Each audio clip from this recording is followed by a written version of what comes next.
আসসালামু আলাইকুম সবাইকে। সমাজসেবা অধিদপ্তর ইউনিয়ন সমাজকর্মী পদের পরীক্ষা কোন পদ্ধতিতে হবে? হ্যাঁ ভিউয়ার্স, আজকের এই ভিডিওতে আমরা এই বিষয়ে বিস্তারিত তথ্য দিব এবং A to Z ইনফরমেশন দিব। সবাইকে মোস্ট ওয়েলকাম আমাদের চ্যানেল এক্সাম রুলসে।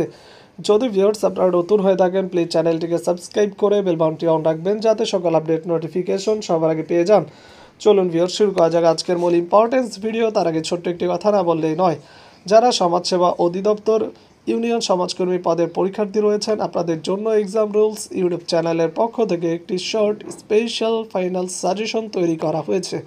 সাজেশন মূল্য হচ্ছে মাত্র 200 টাকা। যাদের সাজেশনগুলো লাগবে তারা স্ক্রিনে দেওয়া নম্বরে হোয়াটসঅ্যাপ অ্যাকাউন্ট আছে, এই নম্বরে মেসেজ করুন বা সরাসরি নম্বরে কল করতে পারেন।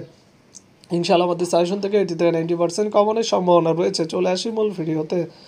সমাজসেবা অধিদপ্তর ভিউয়ার্স, অনেকে জানতে চাইছেন ইউনিয়ন সমাজকর্মী পরীক্ষা পদ্ধতি কোন পদ্ধতিতে হবে। ফার্স্টে ভিউয়ার্স এমসিকিউ পরীক্ষা হবে এবং এরপর লিখিত, এরপর হচ্ছে ভাইবা। যদি এমন হয় যে আপনারা জানেন যে আবেদন অনেক পড়ছে কিন্তু টিকাইছে কম, এমসিকিউতে যদি কম টিকায় তাহলে কিন্তু ডাইরেক্টলি লিখিত বাদ হবে, লিখিত নিবে না, ডাইরেক্টলি ভাইবা হতে পারে। ঠিক আছে,